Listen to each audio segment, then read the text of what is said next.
Hey, Burger, could you do me a little favor and tell me what time it is? Yes, I can, Bert, because I'm excited for what time it is today on the BurtnBurger show. It is 24/7 Mr. Los Angeles o'clock, one of my favorite Instagrammers of all time. He's on the podcast today. Los Angeles, aka Jeremy. How are you doing today, my man? I'm doing good, man. How about you?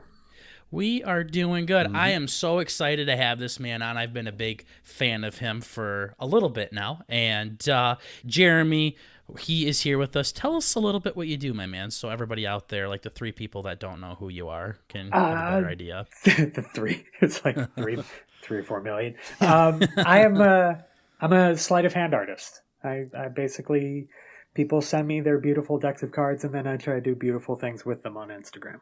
That's about Absolutely. that's the elevator pitch. Yeah, there we go. Yeah, and it's really cool. So, before we get too deep into Los Angeles here, we want to talk a little bit about BurtnBurger here. We are just trying to bring the family element to the podcast world, everybody, and Los Angeles is going to help us with that today. Bert, but before we get into it too much, where can they find us? We have full episodes up on YouTube and Spotify, as well as highlight clips on Twitter and TikTok, and some video game highlights throughout the week on TikTok as well. Absolutely. Did you ever upload anything like I asked you to? No, I was speeding. As per usual. I was speeding This is home what to make it. happens. Yeah, Jeremy, if you ever want to get into the podcast business, let me know. I'm in need of a host. That can do something. I need someone dependable. Yeah. Exactly. Yeah, I need a new cousin too. So, Yeah. anyways, but yeah, so I grew up in a rural area to where there was only three channels on TV, and one of those channels happened to be NBC, and a show that was on NBC and still is today is America's Got Talent. And everybody knows America's Got Talent. It's a great show. It's got a lot of cool stuff on there. And I grew up watching the show, and I've been a big fan of it. And one of my favorite winners on there was a magician named Shin Lim.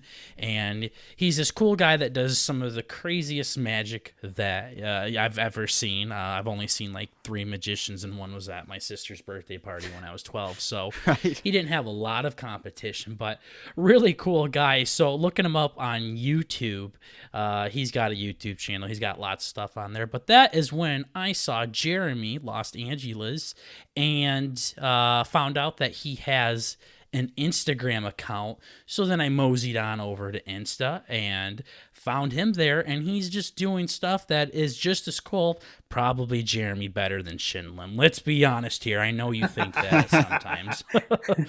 But just do it, and it's not like your typical magic tricks. Like, he sits down in front of a camera with these cards, and it's like watching art almost. Like, it's this really pretty cool shit to watch, and he's got some cool music going on, and he's doing all this sleight of hand stuff. So I've been a follower of him ever since I came across him there. So again, kind of fangirling a little bit having you on today, man, but That's it's all really right. cool. I'm good So with that. Thank you.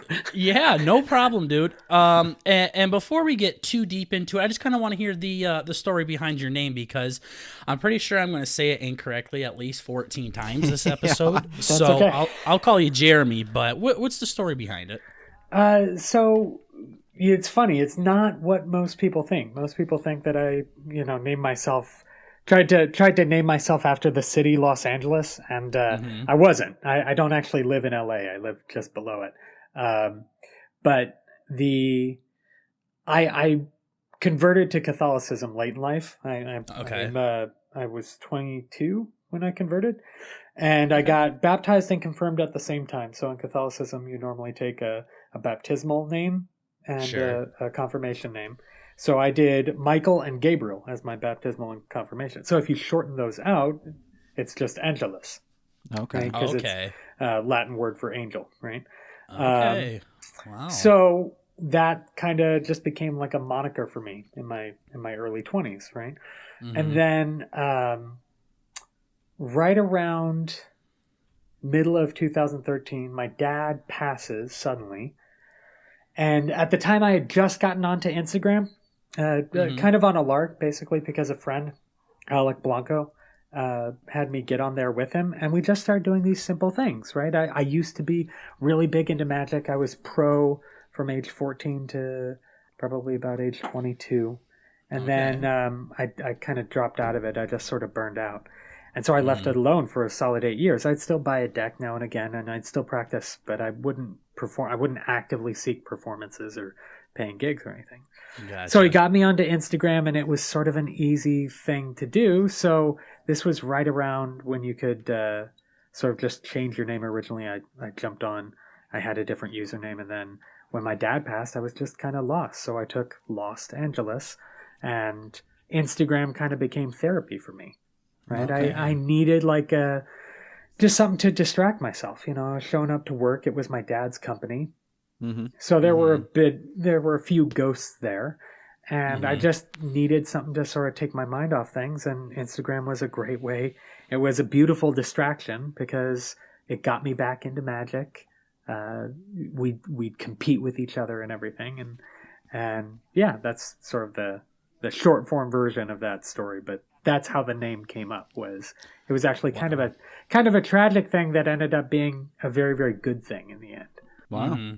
Absolutely. That's a really deep story, and I can guarantee right now that Burt is rubbing a tear away from his eye because he's a very I know, I'm a sentimental softie. person. So Dude, Yeah. I am such a sympathetic crier. Like, especially if like grown ass men are crying. I'm like, why are you crying? Yes. Yeah. I don't even know you. Yeah. Exactly. Yeah. No, it happens with Burt all the time. We were watching Survivor the other day, and this big hairy man was bitching about his team throwing a challenge, and Burt cried over that. So it's just Enthusiasm traditional just got Burt. to me. Yeah. Yeah. So, but no, that's a really deep story, man. It goes way farther than BurtnBurger does. That's for certain. So, Yeah. yeah, he's kind of stealing our thunder here, but that's okay. There's not a lot to be stolen. But Bastard. He's only been on for a couple of minutes. I know. yeah, he's already You're like better all than of a us, sudden, so. like, oh, I'm sorry, the call's breaking up. Guess we gotta cut here.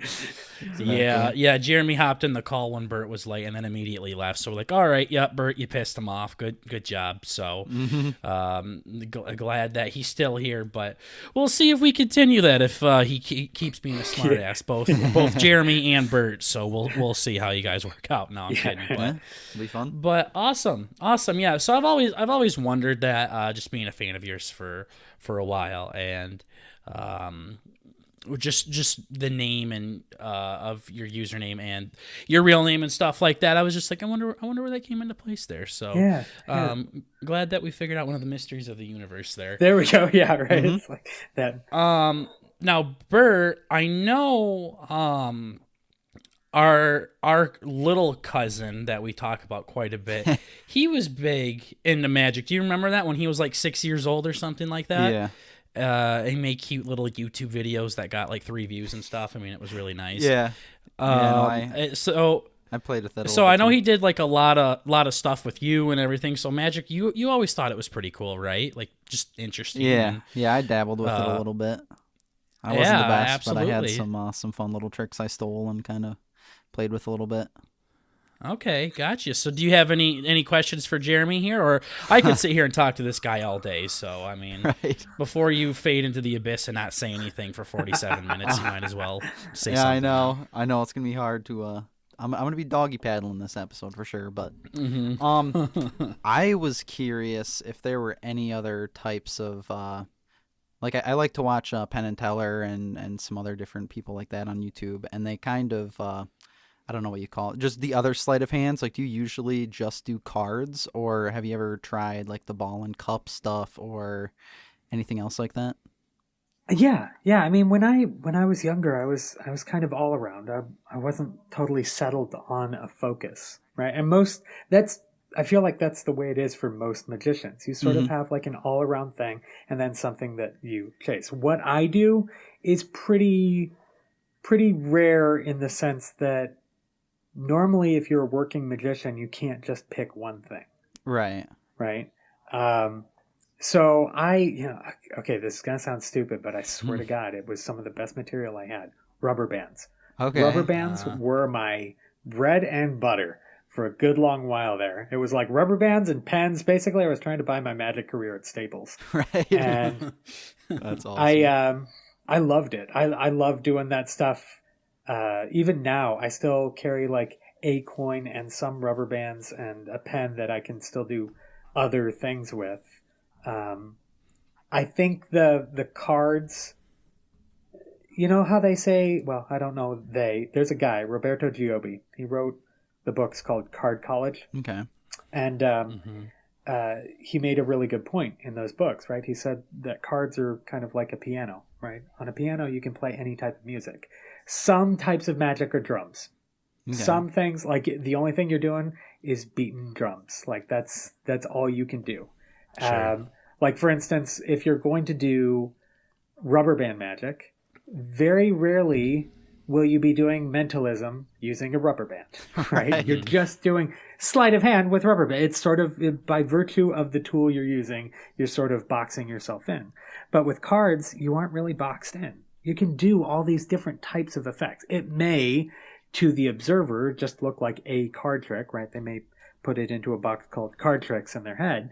But as a performer, as someone who studied this for years and years and years, I felt like if you had a deck of cards and you knew what you were doing, you could do whatever you wanted, right? Okay. So everything else just sort of paled in comparison. Like once I learned 5 routines with that particular thing, I felt like, okay, that was it. That was as far as I could go. Or if I was chasing it, I'd always be chasing it in this particular form.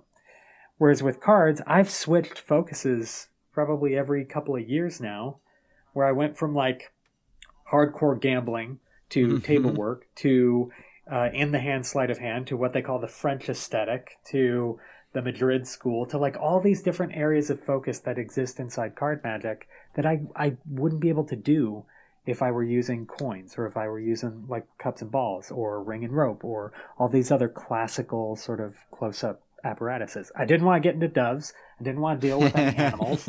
That could be messy. I've already got 2 kids. I've got enough responsibility in my life. Like I don't want to have to take care of doves. Right. I just don't. Right.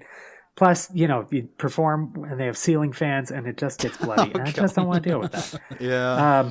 No thanks. So, yeah. So all of that to circle back around to, cards were just easy. It's something that's the size of my wallet that I could make a living off of. It just seemed like a good life decision. Right. A very versatile tool. Yeah. Okay. Yeah. Yeah. And I'm guessing it's difficult to, like, I don't know, palm a train or whatever. Much. Yeah. Yeah. Well, maybe so. Yeah. Makes it a little bit easier. So very difficult to undercut the like Great Wall of China, right? It's not going to happen. Yeah, saves you a bit of money and everything. Sure. And that goes off into the question that I have that I'm sure everybody's asked you a million times. What got you into magic in the first place? You said you kind of started off with like the rubber bands and things like that, but you said, I think it was 14 years old, you were considered pro or something like that. Like, yeah. What is this journey of getting into magic? How did it start? What did it look like? Why did it happen? So in general, there's like a common theme in the way that people get into magic, especially adults, right? Like a grown-ass man doing magic, you generally have like a pretty good story of how you got in there. But if you've been doing it since you were a kid, usually the story is all the same, right? You got like a magic set or a magic book as a child, and you kept going with it, and the bug never stopped biting you. And that's basically, for me, I got Mark Wilson's Complete Course in Magic. Huge-ass book. Giant hardback book given to me by my uncle. Came with a few like little kid props that sort of tied into sections in the book, right? Okay. And I carried that book with me everywhere I went for like a solid 2 years, and I didn't read a single page of it. I just kept looking at the pictures. So I was horrible. It was really bad. And it wasn't until my parents brought me to the Costa Mesa Public Library, and there was a magician performing there, and if you paid $5 afterwards, you could get magic lessons, right? He would take you through like simple tricks that you could do. And so after that, I had a Ziploc baggie of chintzy like props that I had done with this show, and then this book. And that was it. That was all I did. But I kept watching like specials like David Copperfield and everything. I thought, this is it. This is what I want to be known for. I want to be the magician of the family. Mm-hmm. And it's funny, both my brothers at the time were better than me. You know, my big brother is one of the best SpongeBob guys I've ever known. My twin brother was more into cards than I was. He got this book by Carl Fulves called Self-Working Card Magic or Self-Working Card Tricks. Okay. And he could do card magic better than me. And I kept reading, looking at the pictures in my book thinking, one day I'll be better than all of you. And then, and then I got into middle school, and my 7th grade science teacher, Kevin Papke, he was a member of the Magic Castle. Okay. And he ran a magic club at the middle school, and I wanted to be a part of that. That was really when it started to sink in. Like, okay, I need to practice. I need to do particular things that make me better and give me the opportunity to perform. And I'd say that's when it really got serious. So all the way through junior high, I was part of this magic club. At one point, I took it over.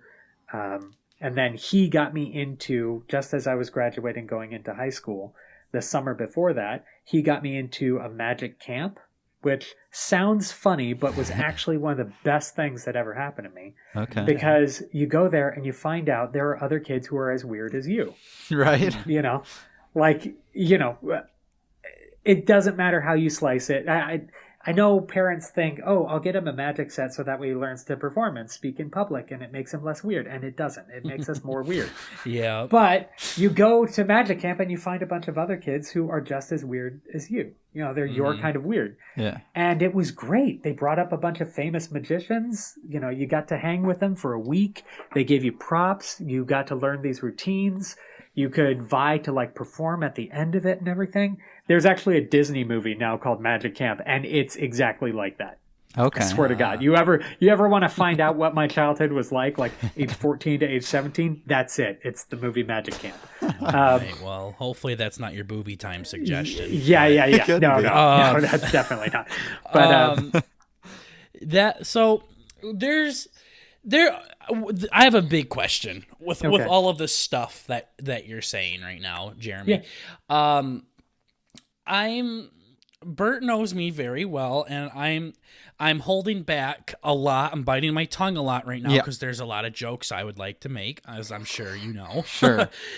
being the magic guy and everything. And my last buddy was an ASMR artist, and he came on here and he basically blocked me because I made too many jokes about ASMR. So I'll keep the magic jokes down to a limit here because I have a lot of respect for it. I think it's really badass stuff. Just when you get people saying yeah, dog, I went to magic camp and shit. People, I'm sure, get an image behind it, just like people get an image behind band camp and shit like that. Yeah. So a lot of people apparently get into magic so they can get girls and be the guy at the party and be all the cool guys. So I'm guessing you're a married man now, you're happy, you have children, but before this, fucking magic camp, dude, they must have been crawling all over Oh my God, it was just had to beat him off with a stick. That was just, it was awkward. You walk into this hot LA mansion talking about your magic camp experience and they just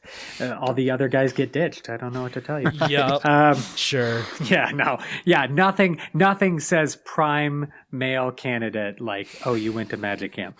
Yeah. That is awesome. No, but that's what I mean. It does come with a stigma, right? Okay, so if you say, oh yeah, I know this one trick, and then you do something really fucking cool, then you're actually the cool guy who knows a magic thing, right? Yeah. Oh, watch Steve O'Shea over here as he does this amazing fire trick, right? Okay, but if you approach someone and you say, oh, what do you do? Oh, I'm a professional card magician. They're going to look at you and say, who hurt you? Right? What? It is unfortunate. Yeah, right. You were really, right. Something is amiss. But I do, it was funny, God, where are we talking? Early 2000s, maybe pushing to late 2000s. Yeah, I think it was late 2000s when the game was written.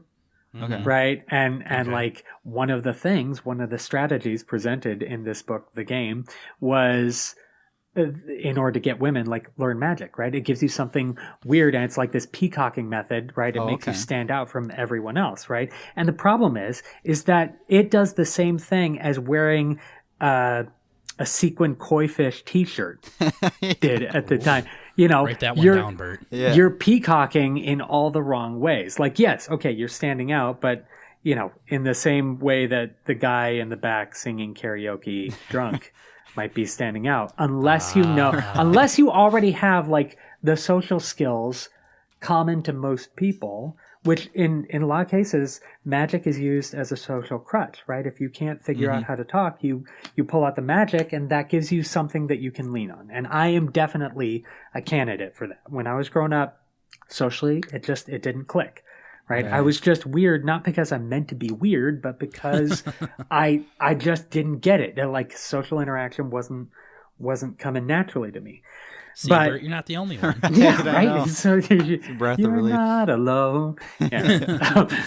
But yeah, no, and then trying to use that to pick up women again. I feel like if you're already the type of person who could like do that without magic, then magic is just something cool that you can add on. But that wasn't the way it was for me. Like anybody that I ever tried to like date using magic, it didn't go well. Even my wife will tell you the first time I tried to get on a date with her, I figured, oh, I'd just show her a magic trick, and I was really out of practice, and she didn't know what I was doing, and so she just kind of went back to work.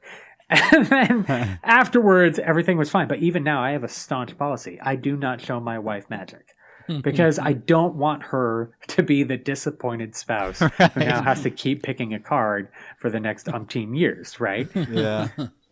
But again, that's not, I don't want to like talk down to the people who have like these successful relationships and their magic and everything. It's just in my experience, yeah, it was a bit of a stigma, like especially socially. You got to play that one very well to not have that be the case. It's a very interesting perspective. Yeah. So Bert's throwing away his cards now. He's given up on that. Step He's one. on a sword swallowing now or something. But That could be fun. but no, I mean, there's a huge stigma behind it. There always is. I feel like in the past 10 years, maybe, magic has become more cool, I guess.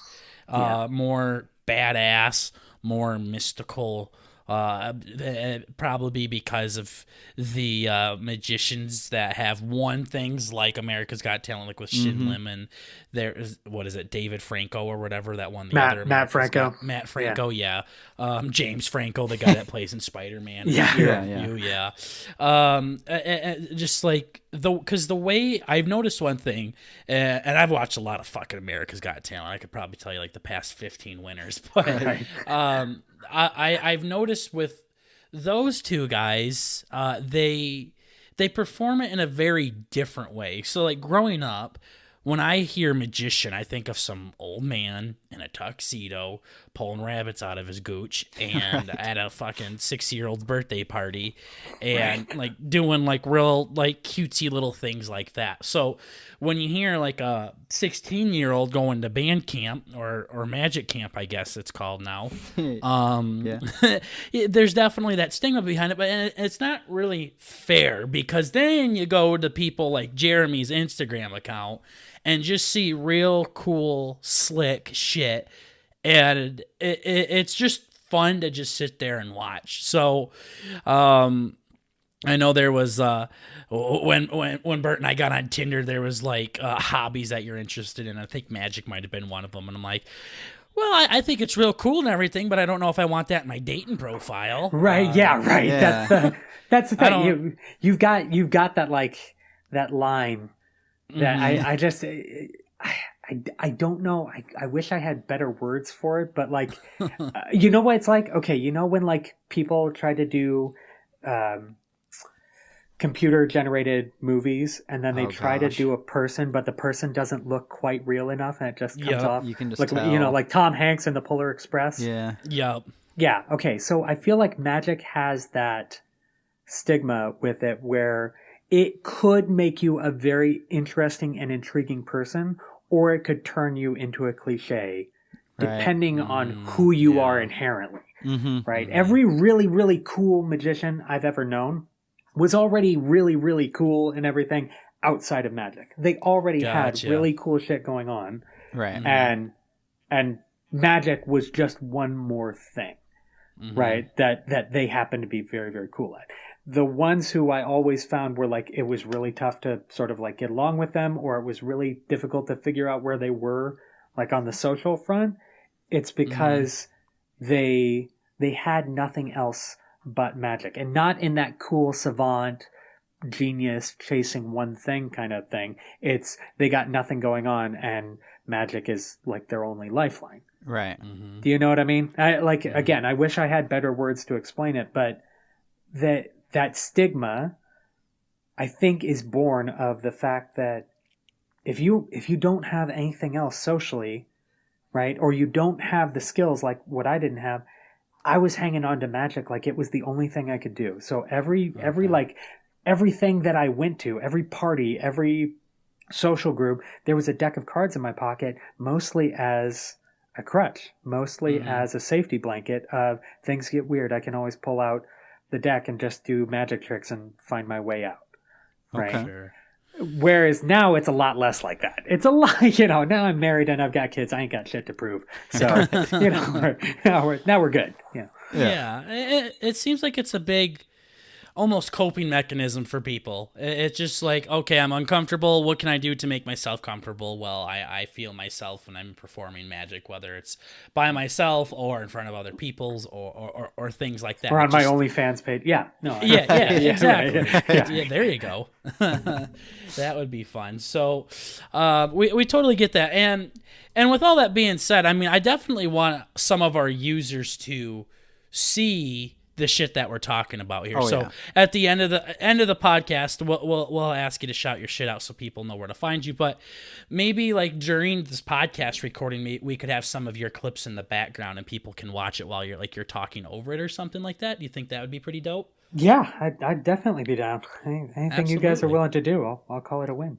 Okay. Sure, yeah. So Bert's the editor here, so Bert, I mean, maybe we could find some really badass things of Jeremy, and while he's talking in the background here, if you guys are listening to this on YouTube, you can see Jeremy doing some of his stuff while he's talking about what he's doing here. So the last thing I want you guys to think of this guy is the same way that you think of Bert as some fucking weirdo. So right.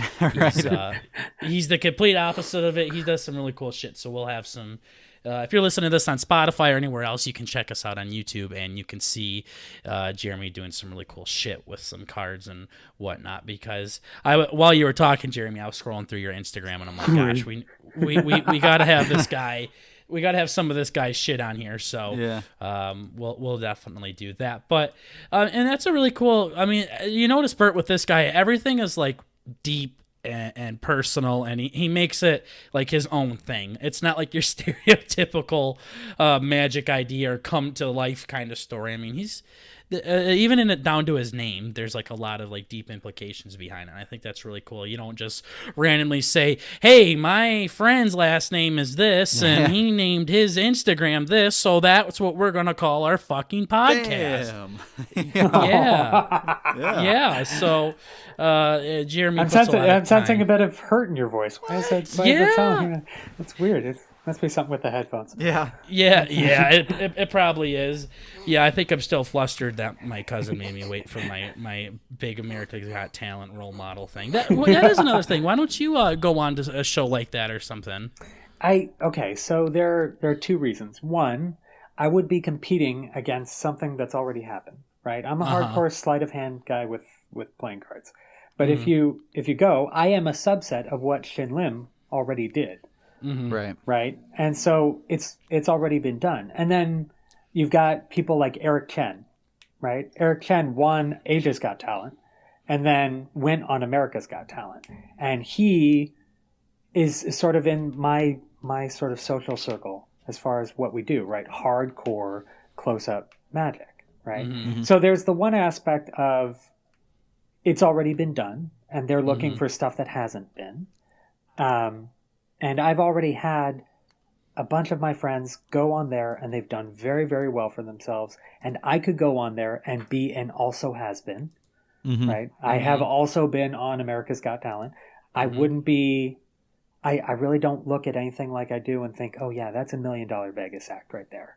Okay. Whereas I've seen Shin perform, and I've watched Matt Franco, and I've seen like the Vegas level shows, and they're remarkable. They do great. I don't know that I have the time, effort, or energy to create something like that and still love what I do. Yeah. Right? I love the fact that everything that I do is contained on a camera, my phone, a deck of cards, and a mat, and I'm basically good. Right? Everything else, honestly, just sounds exhausting trying to keep up with that level of production. Right? Sure, sure. And I'll be honest, if we're talking like hardcore bare bones like reasons, I have debilitating stage fright. Oh, You put me in front of more than 10 people, and I already have a soft tremor in both hands. Right, Okay. and have ever since I was a kid. Put me up there, and I look like I'm freezing. I really do look like my teeth are chattering, just because I don't know what it is. The group gets bigger than 10, and I really got to do some like Zen yoga mental crap just to Yeah, that's just how to Burger get is my way every through time. that. Burt is every time we record a podcast. Oh, yeah. He starts chattering his teeth and stuff. I'm Yeah. like, dude, it's just me. Yeah. What are we doing? Yeah, we're just here. We can delete all of this. Right? Yeah, I know. Yeah. Okay. It gets to the point though. It's like when you start having that much pressure and that much nerves behind it, I mean, the hobby starts to become a job, and you probably don't Yeah. want that. I don't want to be the guy who takes something that he loves, turns it into a profession that requires, I don't know, I wish I had better words for this, but I don't want to take something I love and destroy it by trying to make it famous. Right? Everything that's happened on Instagram kind of happened just, I feel like, yes, Naturally. I worked my ass off on a lot of things, but there were also a number of things that helped me out in the beginning. You know, Chris Ramsey was one of my biggest supporters early on. He's massive on YouTube, right? My first ever major thing was recorded by Pete McKinnon. He's bigger than Chris Ramsey on YouTube, right? All these guys gave me a leg up early on, and I was part of an Instagram culture that like I got on right as you could upload 15-second videos. And what I was doing lent itself to that format, right? So the big follower count, I think, came a lot from the early adopter aspect. And what I did was sort of built for that platform, right? Take what I do on there and try to transfer it onto a massive ass stage in front of judges. I don't think it transfers as well, right? Shin is a different beast altogether, right?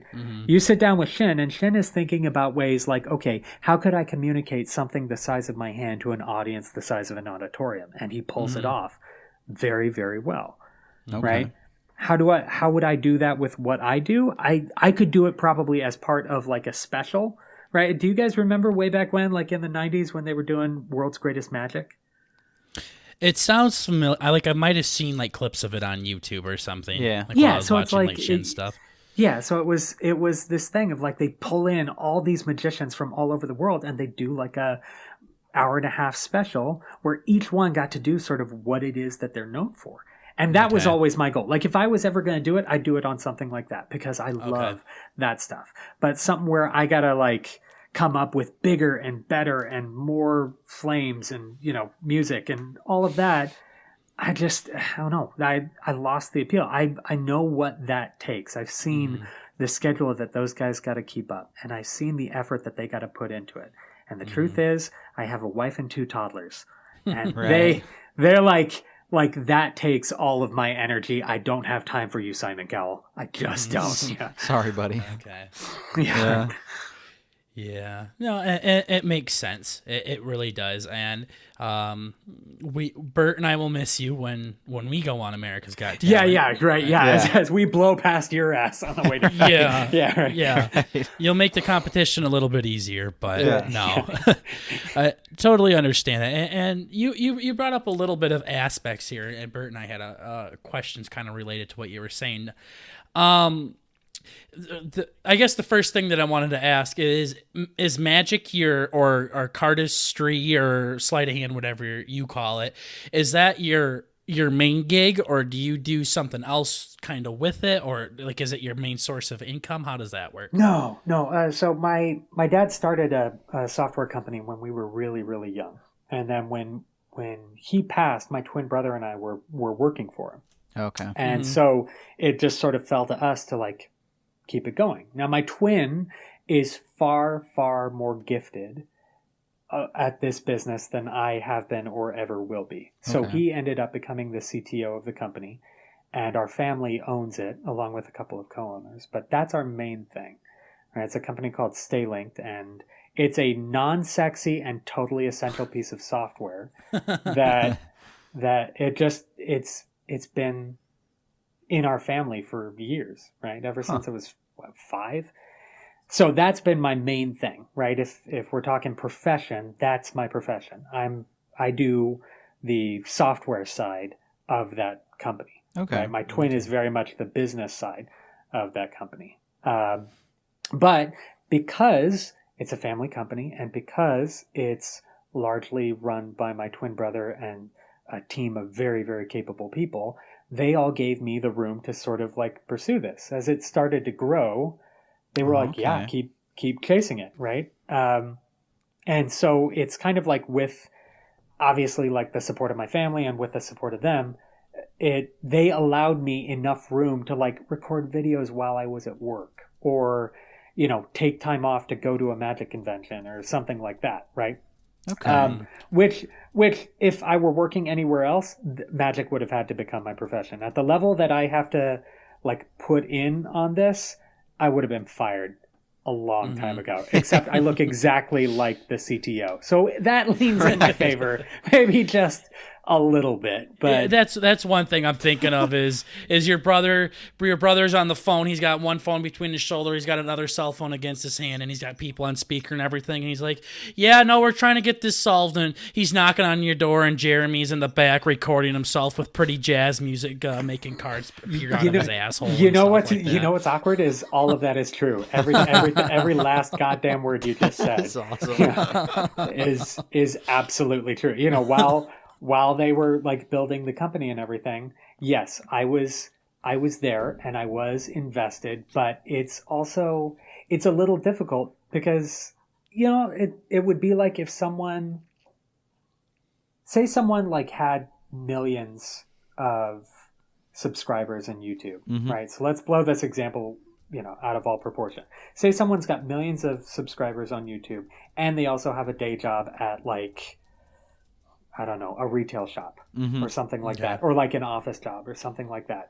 It would be a little tough to sell to your employer that you are 100% dedicated and focused on your job on a day-to-day basis while also having a massively out of proportion successful YouTube channel. And at one point I was headed for that question, right? Like, okay, this is growing really fast. Is this something that I want to like make more focus on? Do I want to become part-time at the company and do this full-time?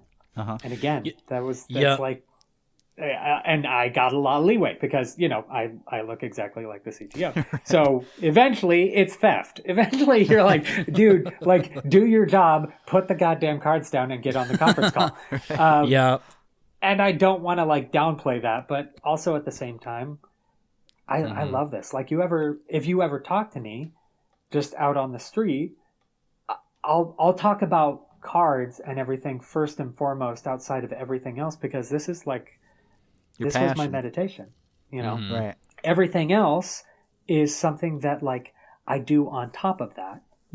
Right. But this is first and foremost my passion. Okay. Yeah, for sure. And the funny thing is Bert and I have had the same questions. Yeah. It's just like, okay, we got 3 views on our Twitter clip. Maybe we should drop out of college. Yeah. Time to step it up, boys. That's right. Right. Like, here we go. Oh my God, we got a subscriber. That's it. Walking to your boss's office. Fuck this. Fuck it. I'm out. Hit the gas. No, it's definitely. I'm sure it's real tempting for Bert now because of COVID and everything too. So he's like, should I drop out and be the next Joe Rogan? But the answer will always be yes to that question. Yeah, here Jeremy is like with a serious following and could actually pursue something serious with the social media and things like that. And Bert and I are here, like I said, like 2 views on Twitter, and we're like, okay, I think we can Me start manage selling We merch. can, yeah. I think we can fly this plane. Yeah, right. it. Yeah, we can do it. Right. That's but it's fun. I know a lot of people that I know both sides of that story, right? I've seen both sides of this story, right? Where I'm not kidding you. I watched one guy where he got 50 followers on Instagram and literally quit everything and said this is it. He Wow. had just gotten into Magic and he had picked up a couple of things that were really cool visually. And he goes, that's it. I'm going to be a professional magician. I'm dropping out. And he quit his job and everything. And it still hasn't taken off. I was going to say that his was name's years ago. Shin Lim, isn't it? Yeah. No, okay. All right. So other side of that story, I've got me and a few of my friends. And one of those friends is a guy named Peter McKinnon. Okay. Right. Mm-hmm. And we're all out at a bar, and he's, one of the guys had already gotten on YouTube, and he was doing really well for himself and everything. And Pete looks at me, and he's like, yeah, I really think I'm gonna like invest in YouTube and everything. And I look him dead in the eyes, and I say, yeah, but I mean, YouTube, it's not, it's kind of saturated, right? And I don't know what you would do, but I'm just saying, don't count your eggs before they've hatched and other bullshit tropes.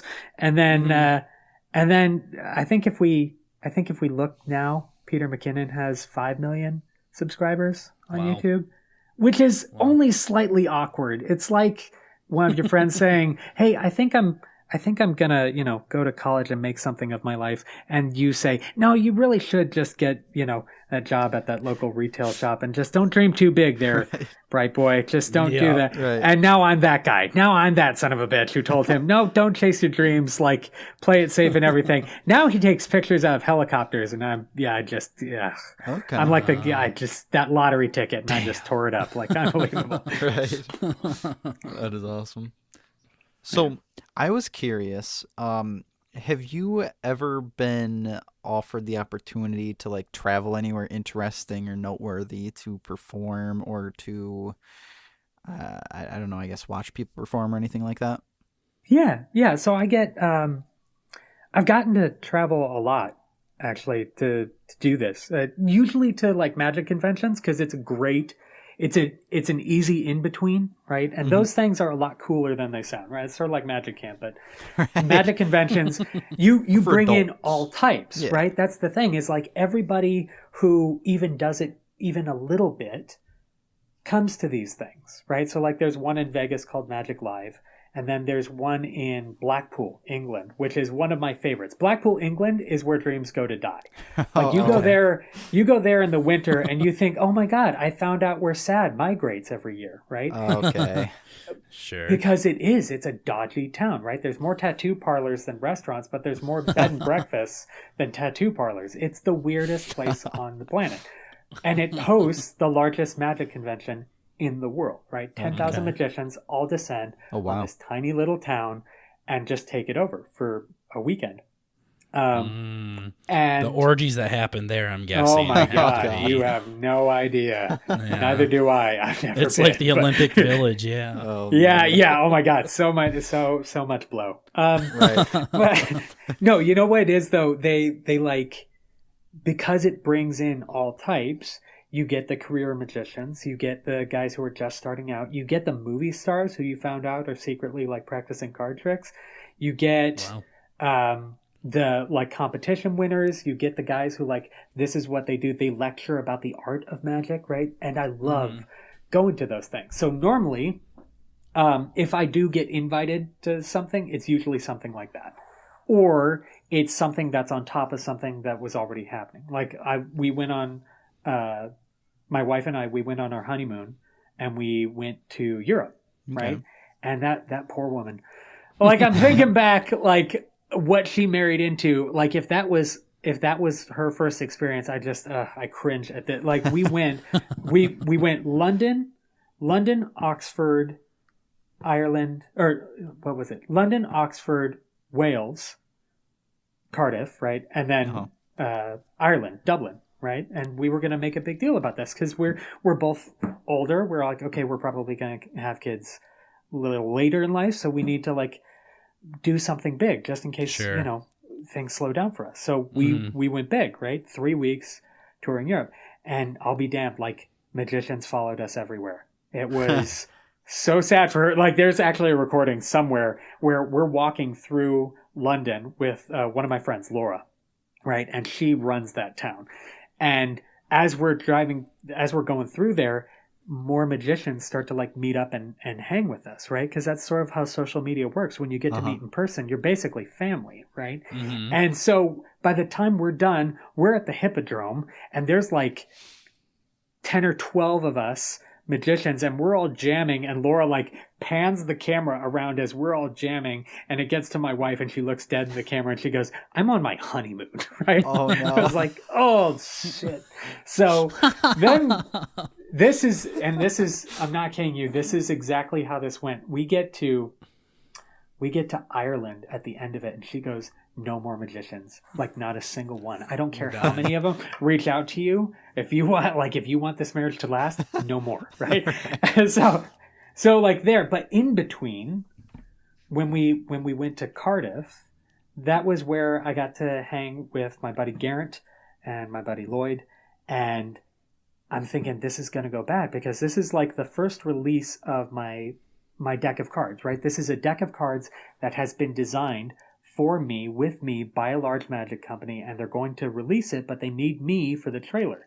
And the only way that they could time it was these guys are in Cardiff. They live in Cardiff. Okay. And I'm going to be there, so they want to meet up and record this thing, right? And this is how I know I've got real true blue friends over there. So we get there, and my friend Garrett picks us up, and he goes, "Hey, Carrie, I know it's your honeymoon, but I also heard that it was going to be your birthday. And so I have booked time at a place called Miskin Manor, which is a castle that is also a day spa. And we have booked you a full suite of treatments and everything there. You will be pampered and everything. And whilst you're there, we're going to record something quick with your husband. And then afterwards, we're taking you out to dinner." And my wife looks at me, and I'm thinking, she's going to be pissed. This is going to be another magic thing. And she looks me dead in the eyes, and then she kisses my cheek, and she's like, "Go to work, honey." Right? That is awesome. Wow. So they gave her like the special treatment while I'm sitting there like fiddling with cards. And I was like, I feel like she got the better part of this deal. Oh, that is honestly. so Come to cool. think of it, she's getting a pedicure while I'm sitting there trying to figure out how to do a goddamn fan. Right. But anyway, yeah, but that's normally how that goes. If I get anything as far as magic, it's usually in reference to magic. I don't, Right. because I'm not like an active performer, all of my magic lives on Instagram. And if I ever do anything live, it's nothing like what you see on Instagram. Yeah, I've Right. heard it's quite like different. Yeah, and it's what I do on Instagram has to be something hard-hitting, visual, has to appeal to people and keep them watching for 30 seconds to a minute, right?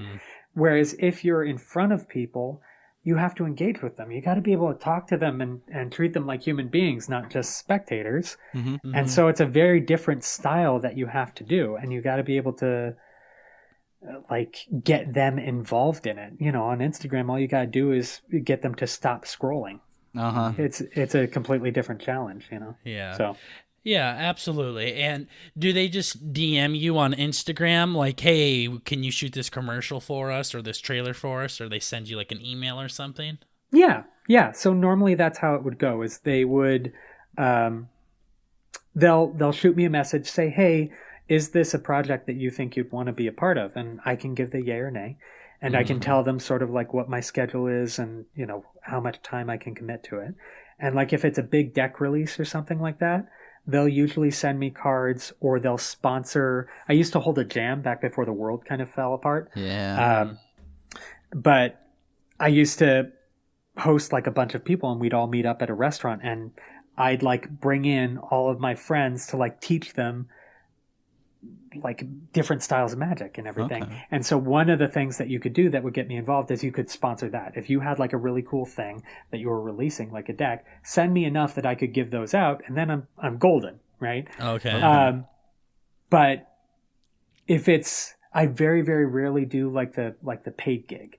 Right. It's and my wife, constantly like reminds me that I could be doing that. Right. I could just get sponsored, but I don't know. Like, if you pay me to do something, right, and you tell me, like, you hand me a check and say, "Hey, say this is good," that sounds super disingenuous. Yeah, that's always right. weird. It sounds like, okay, you bought my approval.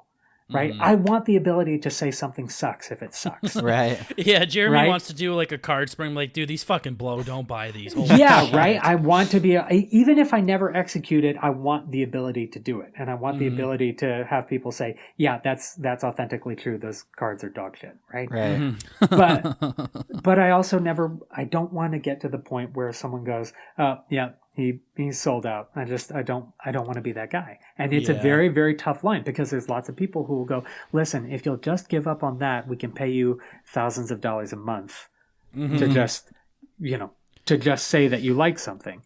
And it's very tempting when you have two toddlers. It really is. You're like, oh, I bet.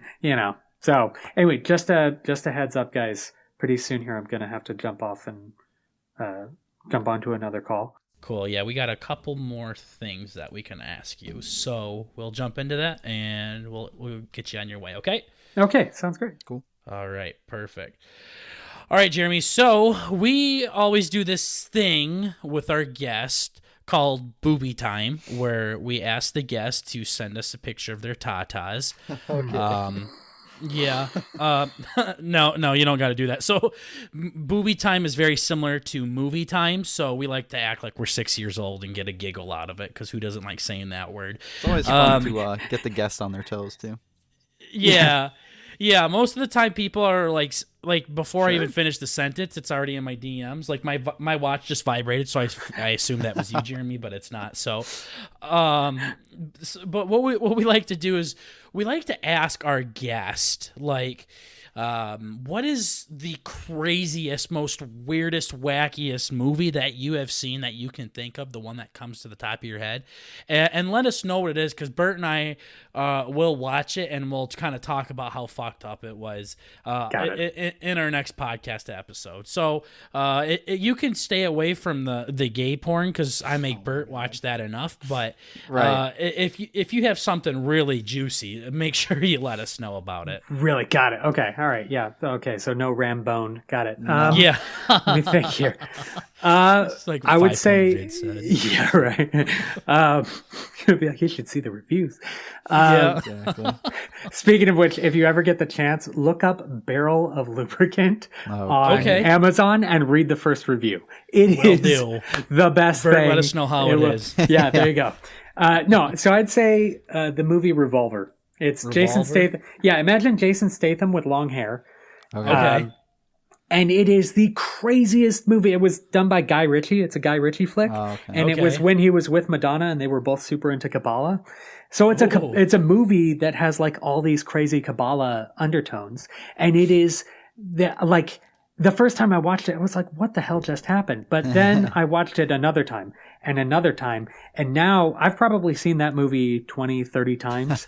And I have snippets of the audio on a playlist called Revolver on my phone, because it is so intriguing. Once you finally get it, you can't let it go. And it's something that like keeps playing in the back of your brain. I'm not going to give any of it away, but it's definitely one of those things where you get to the end of the movie and you're like, son of a bitch, he got me, right? Yeah.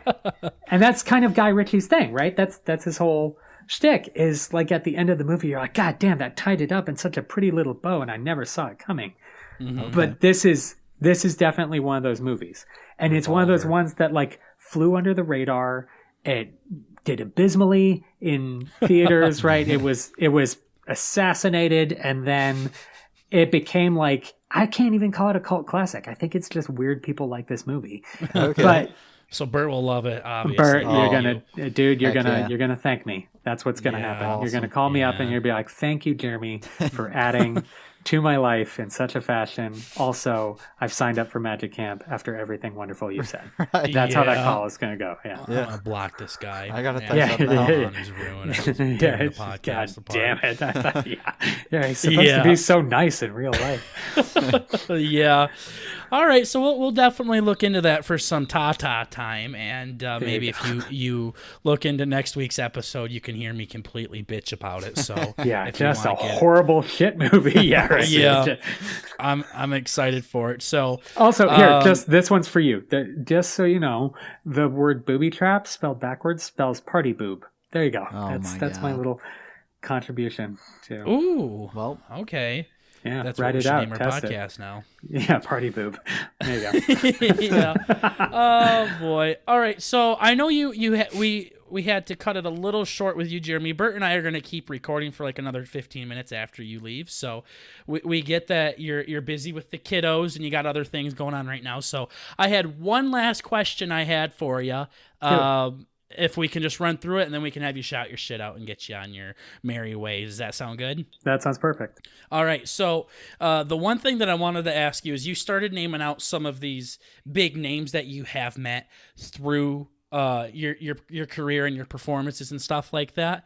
Yeah. I was just wondering, like, if you could just start spitballing some like big names that you have met along the way, either briefly or you like with the shows that or the conventions that you went to that had like bigger names there as well. Like we know Shin Lim. Like, did you ever make eggs and bacon for David Copperfield or anything like that? Or No, just like he's big people that you've met. He's a terrible lover. He leaves immediately after. No, He's like, no. Bert. I met David Copperfield. I've met David Blaine. A lot of the big names that you've seen on TV, because it's a pretty tight knit circle. Okay. So if you work pretty hard at it, eventually you kind of run into these guys. Sure. There's a few, like Shin is, obviously he's a badass, but we're sort of like in the same age bracket, so it makes it easy for us to talk. I'd say probably the only one that I haven't really spent any time with is Chris Angel. okay. He's got his massive show at Luxor, and he hung out like at the convention once that I remember, and that was it. Trying to think if there's anyone else big that's worth naming. Penn and Teller, I've never met him. Well, okay, I've been on the phone with Teller, right? The silent one, which was super that must weird have been for a me at boring the ass time. fucking phone It call. was really, it was, It was probably like talking to Bert. Holy shit. it's Brick like wall. it's like FaceTime, and he just stares at the phone. No, but he was actually just a big sweetheart. But it's super weird hearing his voice because you never hear it. bet. Oh, yeah. And then I found out he did this Same with whole you, Bert. TED talk, and I was like, God dang, he's been talking this whole time. Other than that, I'm trying to think. There's not. It's not a big group, like. If you say, but "Oh, that's name impressive. a magician," they're like Harry Houdini. You're like someone alive. You're like David Copperfield, and that's kind of where it stops, Sure. right? So, Okay. so what I can tell you is, in every case, they're never who I expected. Okay. They're never personality wise. They're never who I imagined. Yeah. Right. Part of the All the stage guys presence. who I really thought, it was going to be really tough to talk to them. It was easy breezy. Wow. All the people that I thought, oh my gosh, we have so much in common. We had nothing in common. Mm-hmm. We could not, we couldn't get through a 15-minute coffee. Like, there's just some people, it ain't going to happen. Mm-hmm. But in every case, the magic presence and everything, it really does make you think they're someone different than they are in real life. Gotcha. Right. Okay. That's So- awesome. That's really Yeah, cool. that is And super just cool. real quick, did they see you perform and was like David Blaine like, holy fuck, how did you do that, Jeremy? Okay, so there's some people, like a lot of what I do, because it's pure sleight of hand, all these guys at some point have brushed up against sleight of hand at some point. So what they may appreciate is how hard it is. Yeah, I gotcha. But by virtue of sort of how we think, you're already aware that a method exists, and that's sort of enough to say, oh yeah, that could be that. So it's a little hard for these guys to go, I have never seen that ever Right. before in my life. All they can do is appreciate, think of like a guitarist. Like, okay, they know how to play the guitar, right? They can appreciate the difficulty of a song that you play, but none of them are thinking, I have no idea how he plays the guitar. Right. Gotcha. Okay. Yeah, So, yeah. that's awesome. It's always got to be cool to bump into your role models and stuff like that along the way. So, congrats on that, man, and thank you so much for coming on the show again. Bert and I will keep chatting for another 15 minutes, but while we still have you here, man, I mean, tell our viewers where they can find you, where they can check you out at. So I am on Instagram and that's pretty much where my world lives. I might end up moving on to YouTube here soon, but so on Instagram, if you look up either my name, Jeremy Griffith, or if you look up Lost _Angelus, Angelus, that's where everything that I do kind of where lives. the magic And happens. it is just be forewarned. It is super mono-themed. It is a lot of playing cards all the time. So if you're not into playing cards, just sort of go around that bungalow. Just don't don't step in for a burger. Right. We'll help you out. But with yeah. that. Yeah, I appreciate that. Sure. So, all right. Yeah. but guys, thank you so much for having me on. Yeah, This was not a really problem, cool. Jeremy. If you want to stay in the call for just a minute, Bert and I will pause the audio and we can talk to you just for a second. But That sounds good. we thank you again for coming on the show, man. Yeah. Of course. Thank you for having me. Absolutely.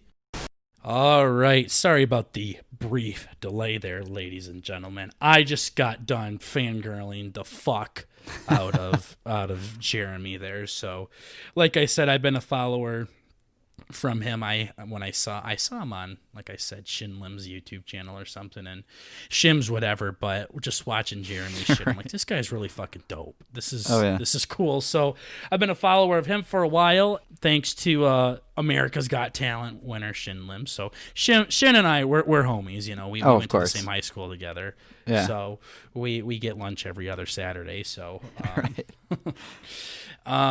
no, but that was super dope. So Jeremy is a very busy man, as you can tell, with his own business and his card stuff and his wife and 2 children and everything. So he wasn't able to stay for an entire episode, which is totally fine. We only got about 10 minutes or so left. Yeah. So Just don't want to Bert and cut I you can guys short. freeball it. Yeah, exactly. Like, we could have said fuck off. We can just end the story here. But here at BurtnBurger, we love our audience. So, Jeremy, real cool guy. We'll see how cool he is after we watch this shithole of fucking movie. It sounds like he's gonna make us watch, but Yeah, that should be fun.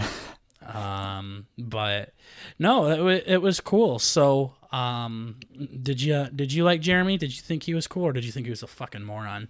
Oh no, he was pretty cool. He seemed rather I don't want to say informed because that sounds stupid, but intelligent and like knows a lot about his craft, I suppose. I don't know.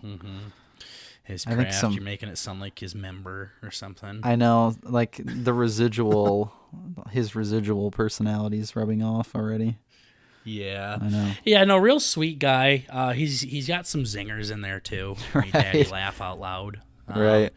I kind of felt dirty for the first time on this podcast. Because he was like, He was so soft nice. and innocent and sweet and nice, and I'm like, yeah. So how much pussy you get from the magic camps? I know. I know. didn't- I was scared you're gonna go down there, but he was pretty cool about it. So Yeah, he reacted to it. Dope. No, when we had Doing Fine ASMR. I mean, I'm joking. I love the guy. I really do. Him and I are still good buddies. But he messaged me and he's like, yeah, you're kind of a cunt. yeah, I know it was a little rough, but Yeah, he's like, you're being kind of a cunt with ASMR. I'm like, all right, I don't want to do that to Jeremy here because I actually give a shit about Jeremy. Yeah. JK, Doing Fine. We love you here at BurtnBurger. yeah, So we're learning. We're learning. we're learning. Yeah. I think the big thing is I'm a very sarcastic person, both on and off the show. And people that are super close to me know that, like Bert. But when you just meet somebody and you're like, all right, well, that sounds like a real fucking pussy slayer fucking faggot. Holy shit. Right. Then you're like, wow, okay, I guess I'll leave. I'll find the door. Yeah. So I didn't want to like say that to Jeremy, but because obviously he is a pussy slayer. He's got a wife and kids, so he's getting the job done over there. So Definitely, yeah. but no, and honestly, I really do think magic has gotten a lot cooler. It's in probably recent because it years. like, I'm sure because for a while there it was pretty big. I'm assuming when it's super big and then like it's super saturated and then it's cringy and then it's like out of the spotlight and now it's kind of a cool thing with David Blaine and Chris Angel and all those people kind of Yeah.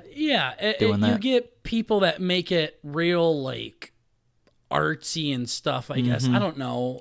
Not even artsy, just real nonchalant, chill vibes.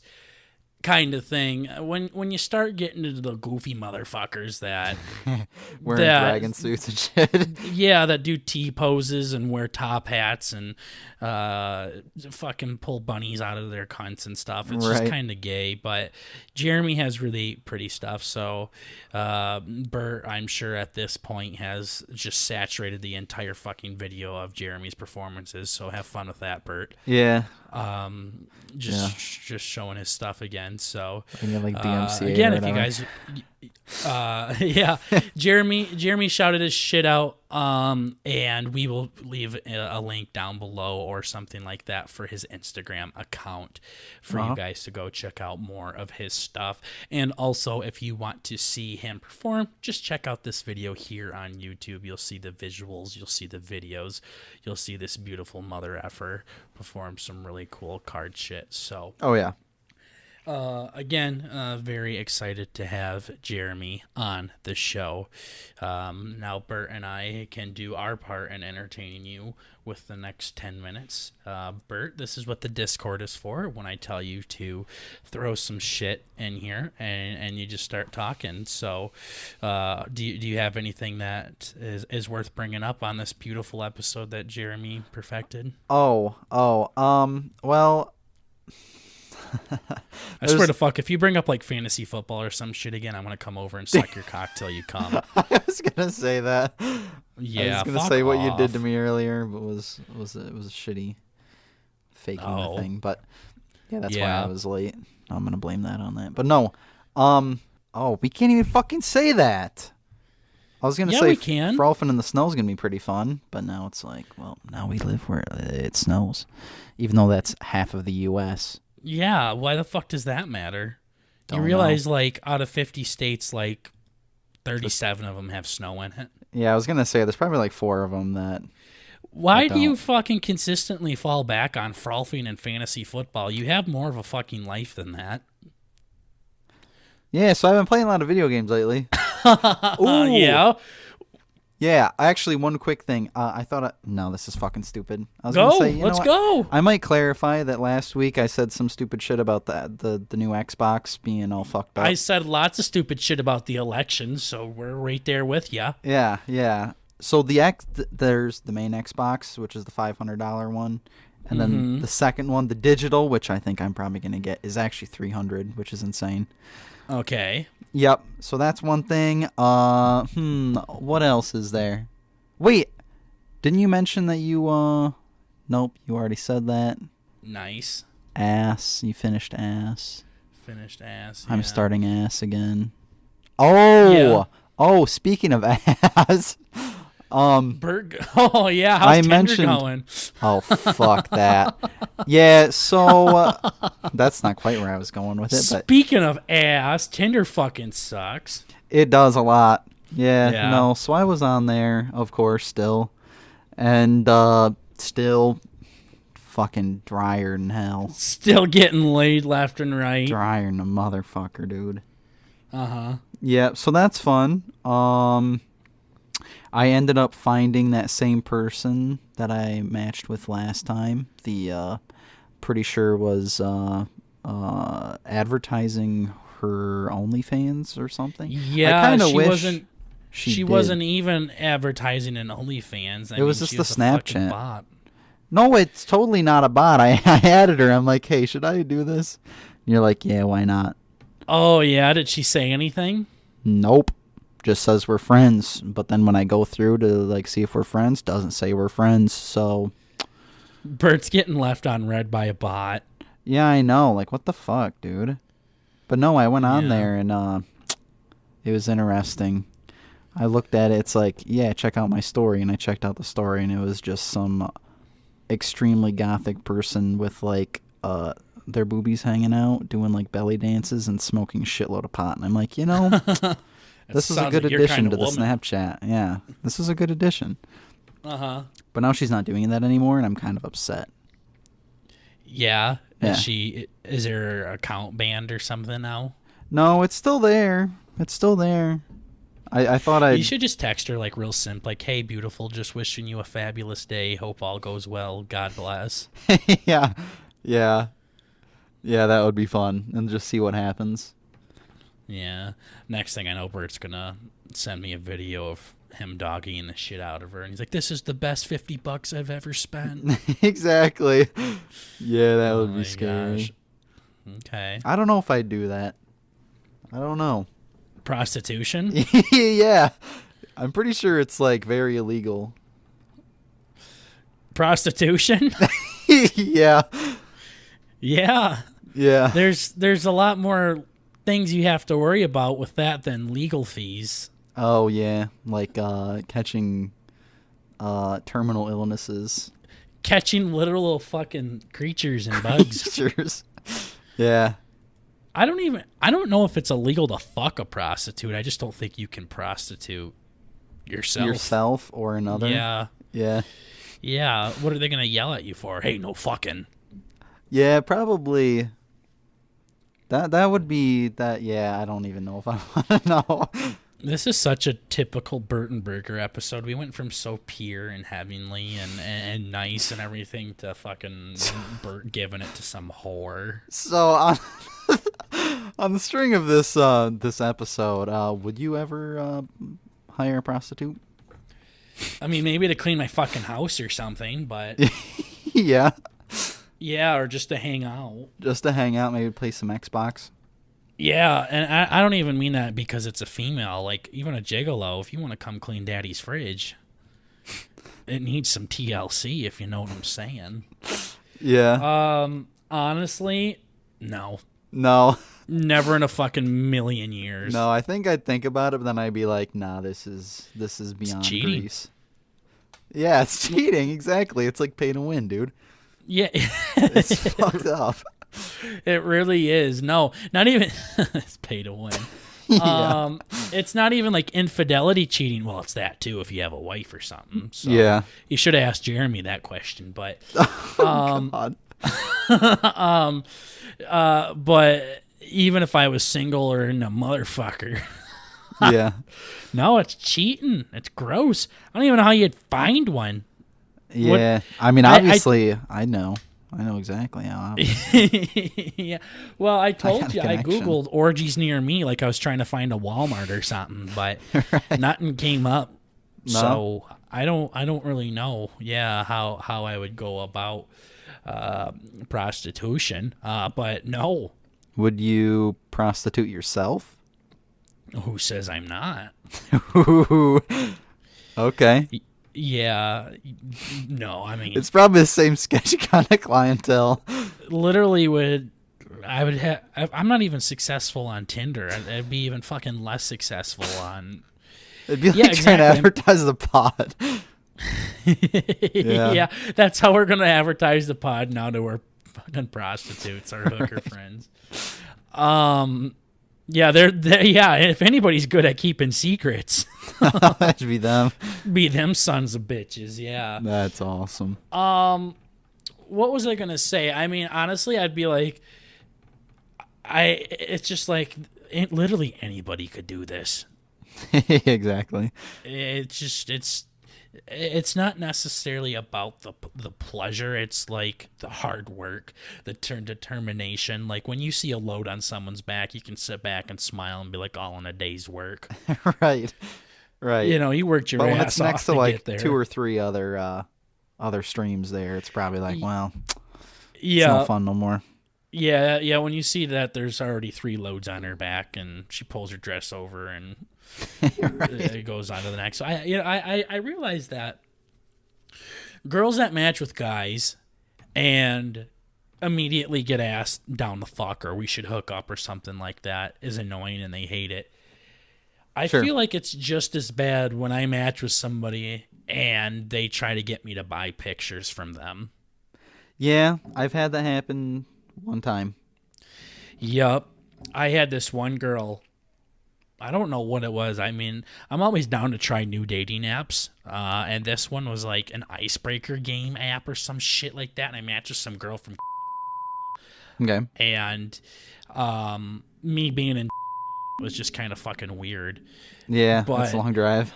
I was talking to her and she was talking about how she needed her phone bill and stuff Oh my paid God. for. So I just became a porn director. Yeah? I was like, well, I direct porn, so show me what you got. Right. She wasn't buying it, though. Might be able to call her out. Yeah. Yeah, I was trying to get her to audition for a casting couch. Right. And she was really big on, I'll do whatever you want as soon as you send me the money. And I'm like, LOL. Lol. Lol. Lol. Lamau raffle. Oof. Yeah. Yeah. No, I tried to act like I was the owner of Brazzers, and she wasn't having it. So No. that loving relationship came to a halt. That sucks. Yeah, unfortunately. So, but yeah, no, it's just like, hey, want to see my feet? And like, nah. Nah. I got a cousin that would love to see it, though. Yeah. I feel like that would be kind of weird. You know when that girl asked you for your permission for her to What? describe her fucking? Oh, yeah, that was cool. You were like the world's first cuck. Yeah, I know. Just through the internet. Yeah. Mm-hmm. Yeah. No, it was bad. She was on Tinder, too, when she had a man. Yeah, and we had like the same name, and Mm-hmm. yeah, there were weird questions that were asked, and I'm like, sure. I guess I'll just answer these. His name was Bert, too. Yeah, his name was Bert 2.0. I'm like, Yeah. well, that's kind of a weird name, but okay. Man, what a fucking stupid name. Yeah. Okay. Gotcha. But yeah, no, All we right. listened to music, so it was all cool. It was okay. You listen to music? Yeah, we like sent each other cool music suggestions, and that made it okay for that to be like a normal conversation. Was this like an 8th grade or something? What the fuck? Yeah. She was an 8th grader. Nice. So we'll Oh, wrap fuck. up this podcast with Bert being a pedo, like we always Okay. fucking thought he was. Everyone in the comments, you are right. He is a fucking God damn it. fucking faggot. But all right. I think that we stalled this long enough to give you guys some extra content since Jeremy left. But again, it was a pleasure to have Jeremy on. Real wholesome, real funny, real cool guy. So we will definitely keep in touch with him and wish him nothing but the best for his magic career. I really do think he got. His wife's probably a supermodel, and he probably got her for magic, and he didn't want to. Yeah, he didn't want want to. secrets. Yeah. Exceed Yeah, I know. expectations. I know Bert was really there waiting for it. I had a pen in hand and everything, but Yeah, I was writing everything down. Yeah. Like, okay, the sequin, the sequin koi jacket. yeah, Okay. he's like, all right, then you cut the cards and then flip this one over. Yeah. Exactly. Okay. Cool. Well, other than that, thank you so much, guys, for listening to this episode of the BurtnBurger podcast. You can find us on YouTube and Spotify, Twitter, and TikTok. Full episodes up on YouTube and Spotify. Highlights on Twitter and TikTok. Bert, now you do my part. Is there anything you'd like to send these beautiful people off with? I was looking for, we're just trying to bring the family element to the podcast world, but Oh, I was picking my nose, sorry. sure, yeah. Yeah, so just in case you guys weren't aware, we're bringing the family element to the podcast world. There you go. You got to rehearse that in the shower, like you rehearse everything else on the show. But Yeah. that wasn't too bad. Yeah, that's our mission. Just trying to bring real life, genuineness to the world. That's all we're trying to do here. So, again, guys, thank you, every single one of you, for checking out this episode of the BurtnBurger Show. Jeremy, thank you again for coming on the show. Bert, say something with 3 letters in it. He's counting. He's using his fingers. Poo. All right. You could have just said fuck with a K, but all right, guys. Shit with a D. Shit. I'll talk to you guys soon. See you all in the next episode. Take care, guys. Bye.